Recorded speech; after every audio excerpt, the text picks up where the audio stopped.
त्रेता युग में जब अधर्म और रावण का आतंक पूरे संसार में फैल चुका था, तब अंजनी माता और केसरी के घर पवन देव के आशीर्वाद से जन्मे पवन पुत्र हनुमान ने अपने अद्वितीय साहस, अपार शक्ति और तेज बुद्धि से देवताओं, ऋषियों और मानवों के हृदय में अपना स्थान बनाया।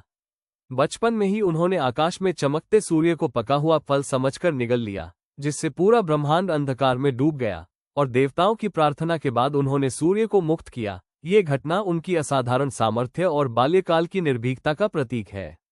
भगवान श्रीराम से भेंट होते ही उन्होंने जीवन भर के लिए भक्ति, सेवा और निष्ठा का संकल्प ले लिया। जब माता सीता का रावण ने अपहरण कर लंका में कैद कर रखा था, तब हनुमान जी ने केवल एक छलांग में समुद्र पार किया, अशोक वाटिका में पहुंचकर माता सीता को प्रभु का संदेश दिया, रावण के दरबार में निडर होकर धर्म का संदेश सुनाया और फिर अपनी पूंछ से पूरी लंका को जला डाला।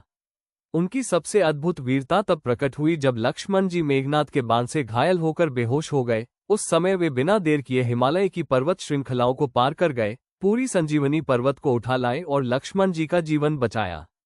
इतनी शक्ति और पराक्रम के बाद भी उन्होंने कभी अहंकार नहीं किया, बल्कि हर विजय और सफलता का श्रेय हमेशा श्रीराम की कृपा को दिया। हनुमान जी का जीवन केवल युद्ध और शक्ति की कहानी नहीं, बल्कि यह भक्ति, समर्पण और विनम्रता की अमर गाथा है, जो हमें सिखाती है कि यदि हमारा उद्देश्य पवित्र हो, निष्ठा अटूट हो और साहस अडिग हो, तो कोई भी कार्य असंभव नहीं, और सच्ची शक्ति हमेशा विनम्रता और प्रभु के चरणों में समर्पण में ही निहित होती है।